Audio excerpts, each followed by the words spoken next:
Oke guys, sebelum melanjutkan, jangan lupa like dan komen. Dan yang baru bergabung, jangan lupa subscribe dan aktifkan loncengnya.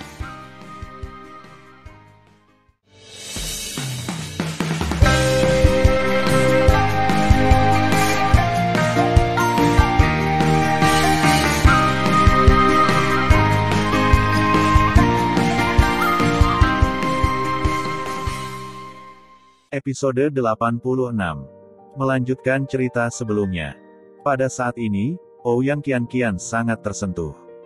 Dia tidak tahu sampai sekarang bahwa dia telah salah paham tentang ayahnya. Mata Ouyang menunjukkan rasa dingin yang dalam. Jangan khawatir, kamu bisa menyerahkan sisanya kepada ayahmu. Ayah bisa mengatasinya. Ouyang Qianqian menggelengkan kepalanya, tampak ketakutan dan berkata, tidak, itu terlalu berbahaya. Aku tidak bisa melarikan diri. Ouyang Duantian memegang tangan Ouyang Qianqian dan memberinya senyum menenangkan. Putri konyol, bahkan jika Anda mundur 10.000 langkah, bahkan jika Anda tidak dapat mengatasinya sebagai seorang ayah, apakah menurut Anda Kaisar Abadi ke-9 benar-benar berani menjadi seorang ayah? Jangan lupa bahwa menjadi seorang ayah adalah kekuatan tingkat ke-12 ranah Kaisar Agung. Itu sudah berdiri di atas kekuatan negeri dongeng 9 surga Hongmeng. Bagus bahwa Fang Rulong memiliki kekuatan untuk menantang di luar levelnya, tetapi dia mungkin bukan lawan ayahnya. Juga, hanya ada 10 kota raksasa di negeri dongeng 9 hari yang luas. Menjadi seorang ayah juga memiliki kekuatannya sendiri. Selain itu, kakekmu menjadi dewa sejak 100.000 tahun yang lalu. Jika 9 kaisar abadi surgawi benar-benar menyerang ayahnya, dia harus menimbangnya. Mendengar pidato itu, Ouyang Qianqian berkata, tapi tidak ada, tapi sudah diputuskan. Ouyang berkata sambil tersenyum, bayi perempuan, kamu meninggalkan kota peri Tongtian. Dunia peri 9 surga memiliki wilayah yang luas. Jika 9 kaisar peri surga ingin menangkapmu, itu akan sesulit surga. Selain itu, putriku yang berharga sekarang adalah yang terkuat di ranah 12 ranah Raja Kaisar. Jika kamu pergi sendiri, kamu dapat yakin sebagai seorang ayah. Akan ada kedamaian di masa depan. Kembalilah dan temui ayahmu. Mendengar pidato itu, Ouyang Qianqian berkata dengan berlinang air mata, terima kasih, ayah. Putriku benar-benar harus pergi. Aku tidak tahu kapan harus bertemu denganmu hari ini. Kamu harus berhati-hati. Nah, putri, kamu juga harus menjaga dirimu baik-baik. Ouyang mengatakan kepadanya dari hari ke hari, Anda telah tumbuh dengan hati yang sederhana. Anda memiliki kekuatan, tetapi Anda memiliki sedikit pengalaman.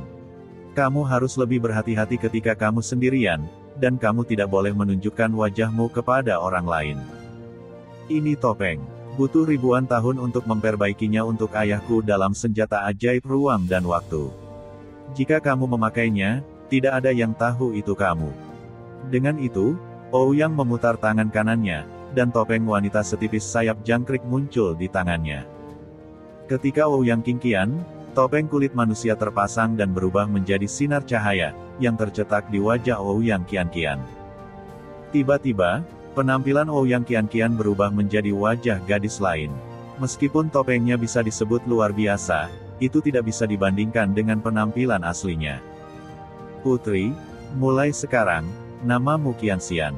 Kamu yatim piatu, Anda tidak memiliki nama keluarga tetapi hanya nama depan Anda, apakah kamu ingat? Ouyang memberitahuku. Putriku ingat. Ouyang Qianqian menahan air mata. Putriku akan dipanggil Qianxian di masa depan. Ayah, putriku pergi dan akan kembali menemuimu di masa depan. Dalam jangka pendek, kamu tidak boleh kembali. Ouyang Duantian, Kaisar Abadi ke-9 adalah anjing ilahi yang merebut jiwa. Dia bisa mencium bau tubuhmu. Karena itu, ingat, di mana Kaisar Abadi ke-9 datang, kamu harus mundur. Nah, putriku menuliskannya. Ouyang Qianqian menganggukkan kepalanya dan berbalik dan berjalan keluar dari paviliun. Ketika Ouyang Qianqian keluar dari toko, Zhang Sanfeng tiba-tiba memikirkan sesuatu. Dia menghilang dari paviliun. Segera, dia muncul di jalan dan memberi pesan kepada Ouyang Qianqian di depan, Nona, pedang sub artefak dengan atribut waktu dan ruang yang Anda sempurnakan telah dibeli beberapa saat yang lalu. Tapi ketika pria itu pergi, dia mengatakan bahwa pedang sub dewa yang kamu sempurnakan itu cacat. Ouyang Qianqian tiba-tiba menoleh ke belakang, mengerutkan kening, cacat. Bagaimana mungkin? Bagaimana pedang yang saya buat memiliki cacat? Ouyang Qianqian tidak percaya sama sekali. Anda tahu, Ouyang Qianqian memiliki 3 identitas di dunia abadi 9 Hongmeng. Pertama, salah satu dari 4 wanita cantik. Kedua, Anda adalah putri penguasa kota abadi Tongtian. Ketiga, prestasinya dalam pemurnian peralatan telah membuatnya menjadi master artefak tingkat suci. Apakah ada master artefak di dunia abadi? Ya, tentu saja, tetapi tidak lebih dari 5 jari. Master artefak ini adalah monster tua yang telah hidup selama ribuan tahun. Ouyang Qianqian berbeda. Dia jauh lebih muda dari monster tua ini. Selain itu, dia adalah yang termuda dari semua master artefak tingkat suci. Pada usia muda, dia adalah tingkat ke-12 dari alam kekaisaran, dan telah menjadi master artefak tingkat suci yang dapat memperbaiki sub-artefak terbaik, yang berada di luar jangkauan rekan-rekannya. Selain itu, dia juga dikenal sebagai putri surga kedua, selain Fang Ziqing, 9 kaisar abadi yang jatuh di masa lalu. Dia mengumpulkan beberapa aura. Dia benar-benar iblis yang langka. Ouyang Qianqian mendengus dingin, tidak mungkin cacat. Pria itu sakit. Karena dia merasa cacat, mengapa dia membelinya? Nona, budak tua itu merasakan hal yang sama, kata Zhang Sanfeng. Ouyang Qianqian berkata dengan santai, padatkan penampilan pria itu untukku. Jika aku bertemu dengannya, aku ingin dia terlihat baik. Aku akan menurutimu. Zhang Sanfeng melambaikan tangan kanannya dan mengumpulkan seorang pemuda berbaju ungu dari udara. Sepertinya aku pernah melihat orang ini. Ouyang Qianqian mengerutkan kening dan tidak bisa mengingatnya sejenak. Nona, ada apa? Zhang Sanfeng bertanya. Oh, tidak apa-apa, Zhang, kamu kembali, aku pergi.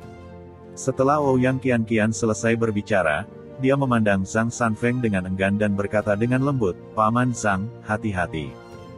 Setelah itu, Ouyang Qianqian berbalik dan menghilang di ujung jalan. Langit dan bumi itu besar, selalu ada tempat untukku. Biarlah. Ouyang Qianqian berpikir dalam hati. Tiba-tiba, tubuhnya yang halus bergetar dan tampak seperti hantu.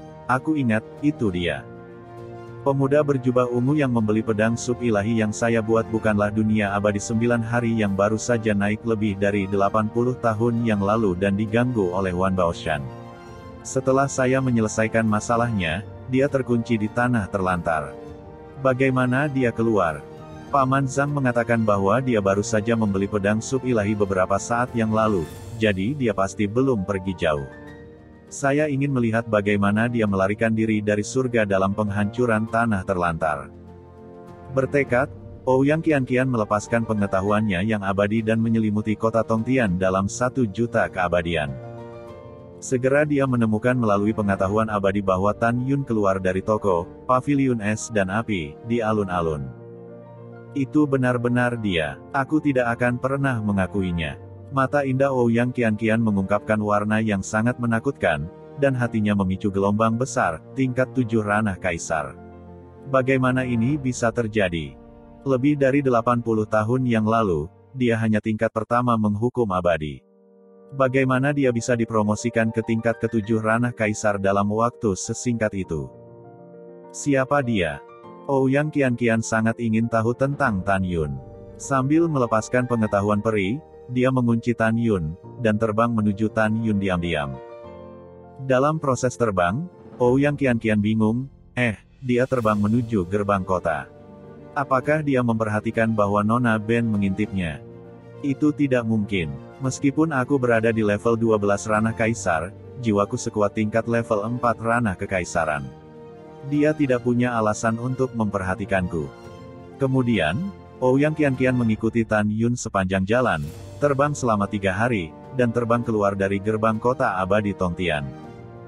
Dalam 5 hari berikutnya, Ouyang Qianqian menemukan bahwa Tan Yun terbang ke pegunungan yang luas. Matahari terbenam menjelang senja. Pegunungan yang indah ada di udara. Ouyang Qianqian, yang terbang, mengerutkan kening dan terbang ke udara dan mendarat di tebing. Di mana pria itu? Dia datang ke sini dengan jelas. Kenapa dia menghilang? Ketika Ouyang Qianqian bingung, tiba-tiba, ada niat membunuh yang kuat di belakangnya. Kemudian, bagian belakang lehernya dicekik oleh seseorang. Tapi Tan Yun keluar dari udara tipis di belakangnya, meraih leher belakang Ouyang Qianqian dan berkata dengan suara dingin, "Katakan, mengapa mengikutiku? Jangan katakan yang sebenarnya, aku akan membunuhmu sekarang. Kamu menyakiti orang lain, kamu lepaskan." Mata Ouyang Qianqian dipenuhi air mata. Di antara pedang Sub-Divine yang kamu beli, ada pedang Sub-Divine kelas atas dengan atribut waktu dan ruang.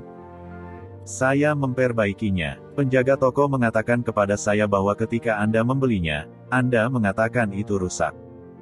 Saya tidak menerimanya, jadi saya mengikuti Anda dan ingin bertanya kepada Anda. Mengapa Anda mengatakan bahwa pedang saya itu cacat?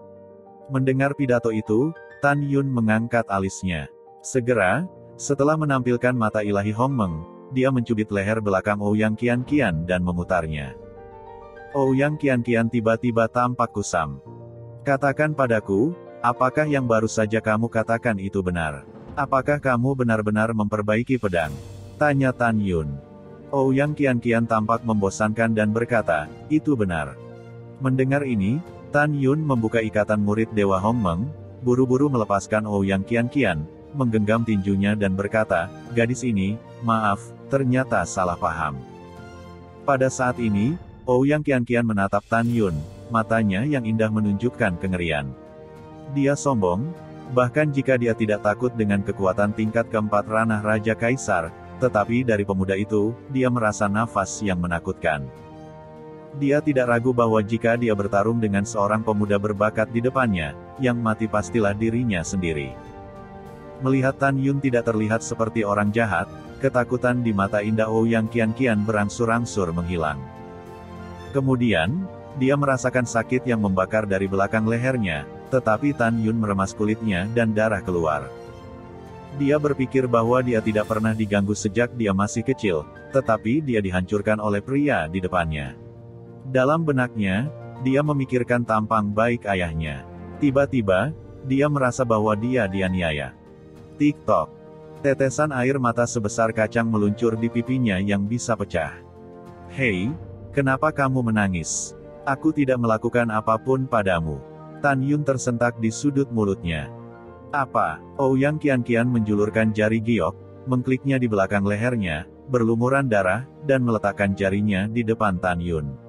Apakah kamu melihat? Kamu telah mencengkram orang sampai berdarah, dan kamu masih mengatakan tidak melakukan apapun. Aku akan pergi. Tan Yun memutar matanya diam-diam, bukan. Kamu adalah orang kuat level 12 di ranah Kaisar. Apa itu sedikit trauma kulit? Kamu tidak. Ketika Tan Yun masih ingin mengatakan sesuatu, tetapi sebelum bertemu, gadis yang menenggelamkan ikan dan angsa liar itu justru terus meneteskan air mata, seolah-olah dia telah dianiaya oleh Tan Yun. Yah, jangan menangis, Nona. Bolehkah saya meminta maaf kepada Anda? Selain itu, katakan saja apa yang ingin Anda katakan. Berbahaya bagi Anda untuk mengikuti saya diam-diam, oke. Namun, Tan Yun tidak tahu bahwa Ouyang Qianqian menangis, bukan karena dia anak perempuan, atau karena tidak ada yang pernah menggertaknya. Itu karena dia berpikir untuk meninggalkan kampung halamannya, memikirkan Kaisar Abadi 9 Surga yang menindas orang lain, dia mungkin meneteskan air mata balas dendam terhadap ayahnya. Tentu saja, Tan Yun mencengkramnya, yang hanya merupakan sumbu untuk air matanya. Maaf, aku akan memaafkanmu selama kamu menjawab salah satu pertanyaanku. Ouyang Qianqian bertanya, saya adalah master artefak sub-ilahi yang bermartabat, dan tidak ada masalah dengan pedang sub-ilahi yang disempurnakan. Mengapa Anda mengatakan ada cacat? Tan Yun menatap gadis di depannya dengan ekspresi takjub di matanya. Saya berkata, Nona muda, saya tidak berpikir Anda terlalu tua. Tanpa diduga, keterampilan Anda hanya selangkah lagi dari master artefak. Dan ranahmu adalah tingkat ke-12 ranah Kaisar. Bakatmu bagus. Tentu saja, Ouyang Qianqian menatap Tan Yun dan berkata sambil tersenyum, bakat saya secara alami bagus. Juga, Saya bukan wanita besar. Saya seorang yatim piatu. Yah, jangan katakan itu. Katakan apa yang salah dengan pedangku. Ouyang Qianqian menatap Tan Yun dan matanya yang indah penuh dengan pertanyaan. Yah, untuk nasihat tulusmu, aku bisa memberitahumu. Tan Yun berpikir gadis di depannya sangat menarik dan tidak menjijikkan, jadi dia setuju. Dalam sedikit riak kehampaan, pedang terbang wanita yang berkilauan dan tembus pandang terbang keluar dari cincin abadi dan tergantung di depan Ouyang Qianqian. Apakah ini pedang yang Anda sempurnakan? Ya, itu saja. Ouyang Qianqian mengangguk. Ya, dengarkan dengan jelas, aku hanya akan mengatakannya sekali. Tan Yun berkata dengan senyum angin musim semi. Jika saya tidak salah, ada dua bahan utama untuk menyempurnakan pedang ini. Bahan pertama adalah atribut waktu sejuta tahun pasir Suanjing bebas debu dan atribut ruang kayu ruang Xiansong, benar? Ya, kamu bisa melihatnya. Ouyang Qianqian menatap mata yang indah, yang penuh dengan warna yang luar biasa. Tan Yun tersenyum dan berkata, ada dua kekurangan pada pedang ini. Yang pertama adalah kecantikan dan yang kedua adalah kekuatan. Pertama, karena ketika kamu memurnikan, atribut api adalah api yang sebenarnya. Setelah kamu menggabungkan semua bahan pemurnian, apinya telah sedikit berlalu. Jika tidak, pedang terbang yang disempurnakan harus sebening kristal dan bersinar dengan fluoresensi samar. Kelemahan kedua adalah Anda menggunakan atribut es Benming api sejati. Ketika Anda membantu pedang menjadi dingin, pada saat yang paling kritis, tiba-tiba, atribut es Benming api sejati padam, menyebabkan fluktuasi pendinginan pedang terbang, dan akhirnya mengurangi kekuatan pedang terbang sebesar 10%. Bukannya aku bilang, bagaimana kamu melakukannya, kehidupan sebenarnya dari atribut es akan tiba-tiba padam. Aku bilang kamu punya kekurangan, apakah itu salah?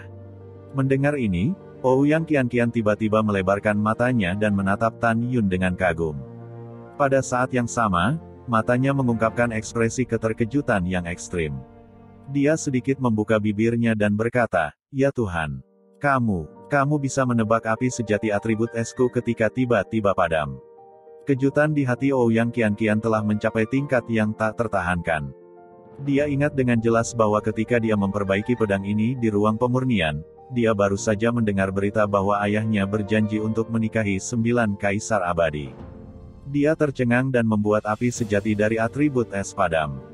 Tapi saat itu padam, dia mengendalikan api yang sebenarnya dalam hidupnya untuk menyala lagi.